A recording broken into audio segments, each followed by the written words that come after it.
তো আজকের এই ক্লাসে আমরা WBSSC গ্রুপ সি এবং গ্রুপ ডি পরীক্ষার জন্য ভারতের অর্থনীতি থেকে সেরা ১৫০টা প্রশ্ন উত্তর আলোচনা করব।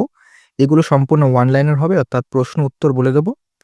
কারণ এখন কিন্তু হাতে একদমই সময় নেই, পরীক্ষা কিন্তু খুব সামনে চলে এসছে, তাই আমি তোমাদের অর্থনীতি থেকে গুরুত্বপূর্ণ ১০০টা প্রশ্ন করিয়ে দিচ্ছি। এই প্রশ্নগুলো কিন্তু খুব গুরুত্বপূর্ণ, বিগত বছরে কোনো না কোনো পরীক্ষায় এসছে। যদিও তোমাদের এখন আমি বলবো শেষ মুহূর্তে তোমরা এক্সট্রা কিছু করতে যেও না, তোমরা যেগুলো পড়েছো সেগুলোই বারবার করে রিভিশন দাও। আজকের ক্লাসটা কিন্তু রিভিশন ভিত্তিকই হবে, একদম কুইক রিভিশন করিয়ে দেবো তোমাদের ১৫০টা প্রশ্নের, মানে প্রশ্ন আমি উত্তর বলে দেবো তোমাদের। কিন্তু এই ভারতের অর্থনীতি পড়া থাকলে আজকের ক্লাসে কিন্তু অনেকটা রিভিশন হয়ে যাবে। তো এই শেষ মুহূর্তে তোমরা যদি যত বেশি পারবে রিভিশন দাও, যত বেশি রিভিশন তোমরা দেবে, ততই কিন্তু তোমরা তোমাদের ভালো কিন্তু পরীক্ষায় ফলাফল করতে পারবে। তো এই শেষ মুহূর্তে তোমরা যদি চাও যে আমি না এই একটা সাবজেক্টের এই চ্যাপ্টারগুলো এখন কমপ্লিট করব, তাহলে কিন্তু যেগুলো তোমাদের করা আছে সেগুলো কিন্তু তোমরা ভুলে যাবে। তাই যেগুলো এই শেষ মুহূর্তে একটাই কাজ, যেগুলো করেছো এখন কিন্তু এক্সট্রা কিছু করতে যেও না, যেগুলো করেছো সেগুলোই রিভিশন দাও, যাতে সেখান থেকে যদি প্রশ্ন আসে সেখান থেকে কিন্তু যাতে ভুল না হয়। পরিষ্কার? তোমাদের কিন্তু আমি অলরেডি ইতিহাসের প্রাচীন ভারত, মধ্য ভারত এবং আধুনিক ভারত, এই ৩ টা পার্ট থেকে কিন্তু গুরুত্বপূর্ণ ২০০টা ২৫০টা প্রশ্ন আমি আলোচনা করে দিয়েছি। একটা কুইক রিভিশন করিয়ে দিয়েছি। তো সেই ক্লাসগুলো দেখে আসো, তার লিঙ্ক ডেসক্রিপশনে পেয়ে যাবে। তাছাড়া নতুন যে সিলেবাসের যে তোমাদের ন্যাশনাল এডুকেশন পলিসি, তারপরে জেন্ডার অ্যাওয়ারনেস, কম্পিউটার সমস্ত কিছু আলোচনা করে দিয়েছি। তোমরা কিন্তু ক্লাসগুলো অবশ্যই শেষ মুহূর্তে কিন্তু একবার রিভিশন করে আসো। তার লিঙ্ক ডেসক্রিপশনে পেয়ে যাবে। আর আজকের পিডিএফটা তোমরা সম্পূর্ণ বিনামূল্যে পাবে। পিডিএফটা তোমরা কি করবে তার জন্য বলবো ক্লাসটা একটু দেখতে, তাহলে কিন্তু বুঝতে পারবে। তো শুরু করছি, বেশি কথা বাড়াবো না, হাতে সময় নেই, আমি তাড়াতাড়ি এগোবো, কিন্তু আমি ক্লাসটা বেশি বড় রাখবো না। যদি দেখো প্রথম প্রশ্ন কি বলছে, ভারতের অর্থনীতি কি প্রকৃতির? এটা প্রশ্ন দিতে পারে। ভারতের অর্থনীতি যদি জিজ্ঞাসা করে তাহলে কিন্তু হবে মিশ্র অর্থনীতি, অর্থাৎ মিক্সড ইকোনমি। ২ নম্বর, ভারতের প্রথম জাতীয় আয় কে পরিমাপ করেন? উত্তর হবে দাদাভাই নওরোজি, ১৮৬৭ থেকে ৬৮ সালের মধ্যে। ঠিক আছে। ৩ নম্বর, দাদাভাই নওরোজির লেখা বিখ্যাত বইটির নাম কি? উত্তর হবে poverty and British rule in India. ৪ নম্বর, ভারতের জাতীয় আয় কে পরিমাপ করে? উত্তর হবে এনএসও, ন্যাশনাল স্ট্যাটিস্টিক্যাল অফিস। আগে কি ছিল? সিএসও, এনএসএসও হবে এটা। ৫ নম্বর, ভারতের আর্থিক বছর অর্থাৎ ফাইন্যান্সিয়াল ইয়ার ধরা হয় কবে থেকে? উত্তর হবে ১ এপ্রিল থেকে ৩১ মার্চ। ঠিক আছে। ৬ নম্বর, ভারতের জিডিপিতে কোন ক্ষেত্রের অবদান সবচেয়ে বেশি? উত্তর হবে পরিষেবা ক্ষেত্র বা সার্ভিস সেক্টর। ঠিক আছে, এর কিন্তু জিডিপিতে সবচেয়ে বেশি অবদান। তারপর ৭ নম্বর, ভারতের কেন্দ্র ব্যাংক কোনটি? উত্তর হবে reserve bank of India, RBI. ৮ number, RBI কবে প্রতিষ্ঠিত হয়? উত্তর হবে ১ এপ্রিল ১৯৩৫ সালে হিল্টন ইয়ং কমিশনের সুপারিশে এটা কিন্তু প্রতিষ্ঠিত হয়। এটা তোমরা অবশ্যই মনে রাখবে। ৯ নম্বর, আরবিআই কবে জাতীয়করণ করা হয়, অর্থাৎ ন্যাশনালাইজ করা হয়? উত্তর হবে ১ জানুয়ারি ১৯৪৯। ১০ নম্বর, ভারতের প্রথম ভারতীয় আরবিআই গভর্নর কে ছিলেন? উত্তর হবে সিডি দেশমুখ। আর যদি বলে প্রথম আরবিআই গভর্নর কে ছিলেন, তাহলে অপশন স্মিথ হবে, যদি ভারতীয়টা উল্লেখ না করা থাকে। আর যদি বলে ভারতীয়, তাহলে কিন্তু সিডি দেশমুখ হবে। ১১ নম্বর, ভারতের টাকা ছাপানোর একচেটিয়া অধিকার কার কাছে আছে? উত্তর হবে আরবিআইয়ের কাছে। তারপরে হচ্ছে পরবর্তী প্রশ্ন ১২ নম্বর, ৳১ নোট ও মুদ্রা কার স্বাক্ষর থাকে? উত্তর হবে অর্থ সচিব, অর্থাৎ ফাইন্যান্স সেক্রেটারির। ১৩ নম্বর, ভারতের বৃহত্তম বাণিজ্যিক ব্যাংক কোনটি? উত্তর হবে স্টেট ব্যাংক অফ ইন্ডিয়া। ১৪ নম্বর, ১৯শে জুলাই ১৯৬৯ সালে কটি ব্যাংকের জাতীয়করণ করা হয়? উত্তর হবে ১৪টি করা হয়েছিল। ১৫ নম্বর, নাবার্ড কবে প্রতিষ্ঠিত হয়? উত্তর হবে ১২ জুলাই ১৯৮২ সালে শিবরামান কমিটির সুপারিশে। ১৬ নম্বর, নাবার্ডের মূলত কোন ধরনের ঋণ দেয়? উত্তর হবে কৃষি ও গ্রামীণ উন্নয়ন ঋণ দেয়। ১৭ নম্বর, ভারতের পরিকল্পনা কমিশন কবে গঠিত হয়? উত্তর হবে ১৫ মার্চ ১৯৫০। ১৮ নম্বর, পরিকল্পনা কমিশনের প্রথম চেয়ারম্যান কে ছিলেন? উত্তর হবে জওহরলাল নেহেরু। ১৯ নম্বর, নীতি আয়োগ কবে প্রতিষ্ঠিত হয়? উত্তর হবে ১ জানুয়ারি ১৯১৫। ২০ নম্বর, নীতির পুরো নাম কি? উত্তর হবে national institution for transforming India.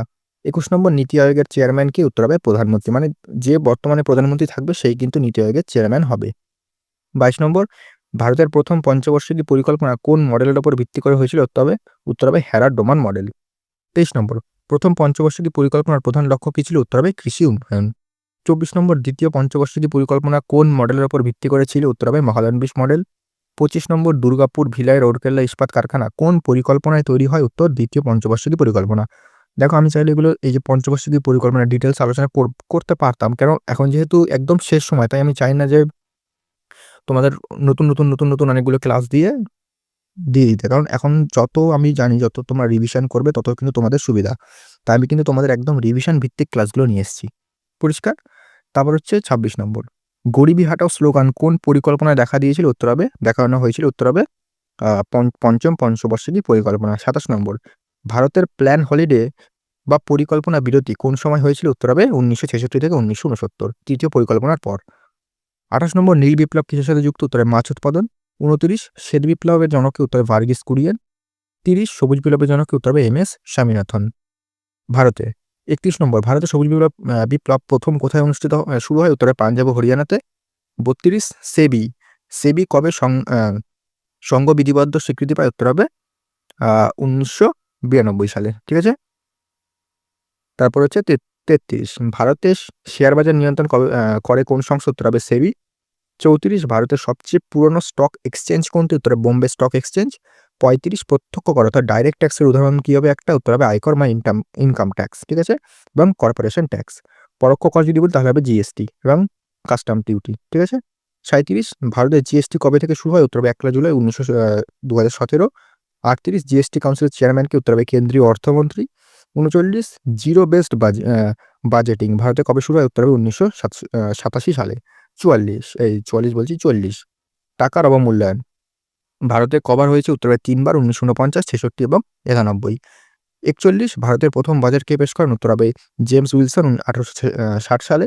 42, স্বাধীন ভারতের প্রথম বাজেট কে পেশ করেন? উত্তর হবে আর কে শনমুগাম চেট্টি। ঠিক আছে। তারপরে 43, ভারতের মুদ্রা সরবরাহ নিয়ন্ত্রণ কে করে? উত্তর হবে আরবিআই। তারপরে আছে 44, মুদ্রাস্ফীতি হলে কার লাভ হয়? উত্তর হবে ঋণ গ্রহীতার। 45, রেপো রেট কি? উত্তর হবে যে হারে আরবিআই বাণিজ্যিক ব্যাংকে ঋণ দেয়। 46, রিজার্ভ রেপো রেট কি? উত্তর হবে যে হারে আরবিআই বাণিজ্যিক ব্যাংকের থেকে টাকা নেয়। এগুলো কিন্তু মনে রাখবে। 47, ক্যাশ রিজার্ভ রেশিও কার কাছে জমা রাখতে হয়? উত্তর হবে আরবিআইয়ের কাছে। 48, ভারতের টাকার চিহ্ন কে ডিজাইন করে? উত্তর হবে ডি উদয় কুমার। তারপরে 49, ভারতের জীবন বীমা নিগম মানে এলআইসি কবে প্রতিষ্ঠিত হয়? উত্তর হবে 1956 সালে। 50, ক্ষুদ্র শিল্প ব্যাংক মানে সিডবি এর সদর দপ্তর কোথায়? উত্তর হবে লখনৌ। 51, ভারতের প্রথম শিল্পনীতি কবে ঘোষিত হয়? উত্তর হবে 1948 সালে। ঠিক আছে, ইন্ডাস্ট্রিয়াল পলিসি। 52, নতুন অর্থনৈতিক নীতি কবে চালু হয়? উত্তরে 1991 সালে। মোহন সিং ও ভিপি নরসিংহ রাও চালু করার কি এনার ভূমিকা। 53, এলপিজি মডেলের পুরো নাম কি? উত্তর হবে মানে এলপিজি যে আছে রিফর্ম, এটা 1991 যে ইন্ডাস্ট্রিয়াল পলিসি এসেছিল সেখানে কিন্তু এটা ইন্ট্রোডিউস করা হয়। তো এর যে এলপিজি এর পুরো নামটা কি? এল মানে হচ্ছে লিবারাইজেশন, পি মানে হচ্ছে প্রাইভেটাইজেশন এবং জি মানে হচ্ছে গ্লোবালাইজেশন। এটা কিন্তু মনে রাখবে। 54, বুল ও বিয়ার শব্দটি কোথায় ব্যবহৃত? উত্তর হবে শেয়ার বাজারে। 55, ফিসকাল পলিসি কারা তৈরি করে? উত্তরে ভারত সরকার অর্থমন্ত্রক। 56, অর্থ কমিশন সংবিধানের কত নম্বর ধারায় রয়েছে? উত্তর হবে 280 নম্বর ধারায়। 57, অর্থ কমিশনের সদস্যদের কে নিয়োগ করে? উত্তর হবে রাষ্ট্রপতি। 58, বর্তমান অর্থ কমিশনের 16তম চেয়ারম্যান কে? উত্তর হবে অরবিন্দ খনাগারিয়া যদি 16তম বলে।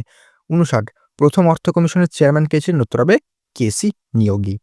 60, ভারতের নোট বাতিলের বড় ঘটনা শেষ কবে ঘটে? 18 নভেম্বর 2016। 61, ভারত সরকারের আয়ের প্রধান উৎস কি? উত্তর হবে জিএসটি বা পরোক্ষ কর। 62, মাথাপিছু আয় কিভাবে বের করা হয়? উত্তর হবে জাতীয় আয় বাই মোট জনসংখ্যা। 63, মানে এখানে মাথাপিছু আয় বলতে পার ক্যাপিটা ইনকাম। ঠিক আছে, এটা হচ্ছে তোমাদের জাতীয় আয় বাই মানে জনসংখ্যা যত সেটাকে ভাগ করলেই হয়ে যায়। গিন্নি না, এখানে গিনি কোএফিসিয়েন্ট হবে। এই যে গিন্নি না, গিনি কোএফিসিয়েন্ট কি পরিমাপ করে? উত্তর হবে আয়ের বৈষম্য। 64, স্ট্যাগফ্লেশন কি? উত্তর হবে মুদ্রাস্ফীতি ও বেকারত্ব যখন একসাথে বেড়ে যায়। 65, এক্সিম ব্যাংক এর প্রধান কাজ কি? উত্তর হবে আমদানি ও রপ্তানি বাণিজ্য নিয়ন্ত্রণ। 66, গোল্ডেন হ্যান্ডশেক কিসের সাথে যুক্ত? উত্তর হবে স্বেচ্ছাবসর। ঠিক আছে, এটা তোমাদের স্বেচ্ছা এক সেকেন্ড, এটা তোমাদের পরীক্ষা মনে হয় না আমার দেবে এটা। এটাও দেখে রাখবে একটুখানি। স্বেচ্ছাবসর। ঠিক আছে, স্বেচ্ছাবসর এটা হচ্ছে তোমাদের গোল্ডেন হ্যান্ডশেক, তাও দেখে রাখবে এটা। তারপরে লরেন্স কার্ভে কি নির্দেশ করে? উত্তর হবে সম্পদের বন্টন বা বৈষম্য। ঠিক আছে, কার্ভে না, এটা হচ্ছে লরেন্স কার্ভ। আমি তাই বলছি কার্ভে হবে কেন, এখানে হবে লরেন্স কার্ভ। ঠিক আছে, এটা বিভিন্ন ধরনের কার্ভ আছে। ঠিক আছে, লরেন্স কার্ভ আছে, ফিলিপস কার্ভ আছে। তো সেই যে এক একটা কার্ভ আছে সেই কার্ভগুলো তারপরে হচ্ছে তোমাদের লরেন্স কার্ভ, ফিলিপ কার্ভ, তারপরে আরেকটা কার্ভ আছে। তো এই যে কার্ভগুলো আছে এগুলো বিভিন্ন জিনিসকে কিন্তু নির্দেশ করে। তো সেখানে বলছে লরেন্স কার্ভ কি নির্দেশ করে? উত্তর হবে কিন্তু সম্পদের বন্টন বা বৈষম্য। তারপর হচ্ছে ফেরা। ফেরা বদলে বর্তমানে কোন আইনের কাজ করে? উত্তর হবে ফেমা। ঠিক আছে, মানে ফেরা ছিল এখন ফেমা, এটা মনে রাখবে। 69, ভারতে দরিদ্র রেখা নির্ধারণের জন্য কোন কমিটি বিখ্যাত? উত্তর হবে টেন্ডুলকার কমিটি। 70, মেনেগ্রা আইন কবে পাশে? উত্তর হবে 2005 সালে। এর আগে নাম ছিল কি? নেগরা। ঠিক আছে, মেনেগ্রা পরে নাম হয়। 71, 100 দিনের কাজ গ্যারান্টি দেয় কোন স্কিম? উত্তর মেনেগড়া, এটা মনে রাখবে। তারপর হচ্ছে তোমাদের 72 ভারতের বৃহত্তম পাবলিক সেক্টর কোম্পানি কোনটি? তবে ইন্ডিয়ান অয়েল কর্পোরেশন। 73 ডিসইনভেস্টমেন্ট কি? উত্তর হবে সরকারি সংস্থার শেয়ার বিক্রি করে দেওয়া। ঠিক আছে, এক সেকেন্ড, এটা কি হচ্ছে বুঝতে পারছি না। ঠিক আছে, যাই হোক, দেখো তারপর আমরা কোথায় ছিলাম? 73। এবার 74 ব্ল্যাক মানি বা কালো টাকা কি? উত্তর হবে যে আয়ের ওপর কর দেওয়া হয়নি। 75 সেন্সেক্স কি কোন শেয়ার বাজারের সূচক? উত্তর হবে বোম্বে স্টক এক্সচেঞ্জ। তারপর হচ্ছে 76 নিফটি কোন শেয়ার বাজারের সূচক? উত্তর হবে ন্যাশনাল স্টক এক্সচেঞ্জ। 77 মুদ্রাস্ফীতি পরিমাপের জন্য ভারত কোন সূচক ব্যবহৃত হয় ভারতে? উত্তর হবে সিপিআই অর্থাৎ কনজিউমার প্রাইস ইন্ডেক্স। 78 ভারতে কাগজের মুদ্রা কবে থেকে চালু হয়? উত্তর হবে 1861 সালে। 79 কোন ধরনের বেকারত্ব ভারতে কৃষিক্ষেত্রে বেশি দেখা যায়? উত্তর হবে ছদ্ম বেকারত্ব বা ডিসগাইজড আনএমপ্লয়মেন্ট।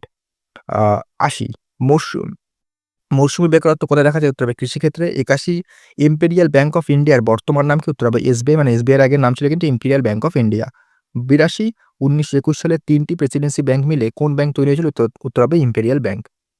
83 হিন্দু বৃদ্ধি হার মানে হিন্দু রেট অফ গ্রোথ কথাটি কে বলেছেন? উত্তর হবে অধ্যাপক রাজকৃষ্ণ। 84 ভারতে কত বছর অন্তর অর্থ কমিশন গঠিত হয়? উত্তর হবে 5 বছর। 85 ভারতের সরকারি লোগোতে সত্যমেব জয়তে কথা কোথা থেকে নেওয়া হয়েছে? উত্তরে মুন্ডক উপনিষদ। 86 নাবার্ড কোন পঞ্চবার্ষিকী পরিকল্পনায় গঠিত হয়? উত্তর হবে ষষ্ঠ পঞ্চবার্ষিকী পরিকল্পনা। 87 ভারতের সিলিকন ভ্যালি কোন শহরকে বলা হয়? উত্তর হবে বেঙ্গালুরু। 88 মানব উন্নয়ন সূচক বা হিউম্যান ডেভেলপমেন্ট ইন্ডেক্স কে তৈরি করে? উত্তর হবে মাহবুবুল হক। 89 ভারতে আয়কর কোন ধরনের কর? উত্তর প্রত্যক্ষ প্রগতিশীল কর। 90 কর্পোরেশন ট্যাক্স কারা ধার্য করে? উত্তর হবে কেন্দ্রীয় সরকার। 91 নীল বিপ্লব কোন পঞ্চবার্ষিকী পরিকল্পনায় গুরুত্ব পায়? উত্তর হবে সপ্তম পঞ্চবার্ষিকী পরিকল্পনায়। তারপরে হচ্ছে 92 কৃষি যান্ত্রিকীকরণ কোন বিপ্লবের ফল? উত্তরে সবুজ বিপ্লব। 93 ভারতের প্রথম শিল্প শহর কোনটি? উত্তর জামশেদপুর। 94 ভ্যাট ভারতের প্রথম কোথায় চালু হয়? উত্তর হবে হরিয়ানা। 95 ভারতের বৃহত্তম রপ্তানি পণ্য কোনটি? উত্তর পেট্রোলিয়াম পণ্য, গহনা। 96 সার্কের সদর দপ্তর কোথায়? উত্তর হবে কাঠমান্ডু। 97 ভারতে 1 টাকার নোট কে ইস্যু করে? উত্তরে ভারত সরকার। 98 ভারতের মুদ্রার দাশমিক প্রথা মানে ডেসিমাল যে কয়েনেজ সেটা কবে চালু হয়? উত্তর হবে 1957 সালে। 99 পিএল 480 এই যে একটা পিএল 480 স্কিম বলতে এটা একটা গমের একটা ভ্যারাইটি। ঠিক আছে, এই যে এটা কোন দেশ থেকে আমদানি করা হয়েছিল? উত্তর হবে আমেরিকা। 100 ভারত বর্তমান বিশ্বের কততম বৃহত্তম অর্থনীতি? 5 নম্বর, এখন 4 নম্বর হয়ে গেছে। ঠিক আছে, এটা তোমরা মনে রাখবে, এখন এটা 4 নম্বর। ঠিক আছে, তো এবার আমরা একটুখানি আরো কিছু মানে 100টা আমাদের প্রশ্ন কমপ্লিট হয়ে গেল। এবার বাকি হচ্ছে 50টা প্রশ্ন। ঠিক আছে, এই 50টা প্রশ্ন আমি তোমাদের জন্য রেখে দিলাম। এই 50টা প্রশ্ন আমি পিডিএফটা দেখে তোমরা এই 50টা প্রশ্ন পড়ে নেবে। ঠিক আছে, আমি একটু প্রশ্নটা জাস্ট তোমাদের দেখিয়ে দিই, যেন হাতে একটু বেশি কম সময় রয়েছে তাই আমি কিন্তু এগুলো আলোচনা করলাম না। তোমরা কিন্তু এগুলো একবার দেখিয়ে দিই, তোমরা কিন্তু এগুলো তোমরা পিডিএফ থেকে করে নেবে। পিডিএফটা তোমরা কোথায় পাবে? পিডিএফটা কিন্তু আমাদের টেলিগ্রামে পেয়ে যাবে ফ্রিতে। টেলিগ্রামের লিঙ্ক কোথায়? টেলিগ্রামের লিঙ্ক কিন্তু আমাদের ডেসক্রিপশন বক্সে রয়েছে। ভিডিও ডেসক্রিপশন বক্সে যাও, সেখান থেকে কিন্তু টেলিগ্রাম লিঙ্ক পেয়ে যাবে। সেখান থেকে গিয়ে কিন্তু এই প্রশ্ন তোমরা ডাউনলোড করে একবার একটু রিভিশন করে নাও। দেখো আমি এটা কিন্তু কখনোই বলছি না যে এই 50টা প্রশ্ন পড়লে 50টা প্রশ্নের মধ্যে দিয়ে একদম আসবে, এর বাইরে একদম আসবে না। সেই কিন্তু সেসব দাবি আমি কোনো সময় আমার কোনো ক্লাসেই করি না। ওগুলো যারা করে তারা ফালতু একদম, মানে আমি কি বলছি দেখো, অনেক সাজেশন হয় আলাদা টাইপের, মানে কেউ আছে অনেকে আমি দেখেছি যে 50টা 20টা প্রশ্ন দিয়ে বলছে একদম 100% এর বাইরে আসবে না, মানে থাম্বনেইলে সব লিখে রাখে আরকি। কিন্তু দেখো জিকের ক্ষেত্রে যেহেতু জিকে কিন্তু সিলেবাস মানে দিয়ে দেয় সিলেবাস, কিন্তু তার বাইরেও প্রশ্ন আসে। যেমন ম্যাথ, রিজনিং, ইংলিশের কিন্তু একটা পার্টিকুলার সিলেবাসের একটা লিমিটেড আছে, কিন্তু লিমিট আছে। কিন্তু এই যে জিকে তার কিন্তু একদম মানে যতই পড়বে জিকে, কিন্তু জিকের কোনো শেষ নেই। ঠিক আছে, কেউ বলতে পারবে না আমার জিকে একদম 100% কমপ্লিট, আমার যেখান থেকে পারবো দেবে, মানে যেখান থেকে দিলে আমি পারবো। জিকে কিন্তু অনেকটাই বড়, সেক্ষেত্রে তোমাদের জিকে কিন্তু কিছু কিছু জায়গা সেগুলো পড়তে হবে এবং জিকে রিভিশন দিলে কিন্তু তোমাদের একটা ভালো হবে, পরিষ্কার। আর রেগুলার প্র্যাকটিস করতে হয়, যত মক দেবে তত কিন্তু তোমাদের ভালো। তো এই যে পিডিএফটা তোমরা আমাদের টেলিগ্রাম থেকে ডাউনলোড করে সেখান থেকে একটু রিভিশন দিয়ে নাও। তোমাদের যাদের অর্থনীতিটা কিন্তু একটু পড়া রয়েছে, অর্থনীতি, তোমরা কিন্তু একটু এই পিডিএফটা দেখে রিভিশন দাও, তোমাদের কিন্তু অনেকটা হেল্প হবে, পরিষ্কার। আর আমাদের অন্যান্য ক্লাসগুলো দেখে আসো। আর যেহেতু হাতে এখন কম, তোমরা কিন্তু বেশি বেশি করে মক টেস্ট দাও, তার সাথে তোমাদের রিভিশন দাও। যেগুলো তোমাদের পড়া রয়েছে সেগুলো কিন্তু বারবার করে রিভিশন দাও, পরিষ্কার। যেগুলো তোমাদের যেই মক টেস্ট দেওয়ার পর অ্যানালাইসিস করবে, যেখান থেকে তোমাদের যে জিনিসগুলো তোমাদের ভুল হচ্ছে সেগুলো কিন্তু বারবার করে করো। ঠিক আছে, তো দেখা হচ্ছে নেক্সট ক্লাসে।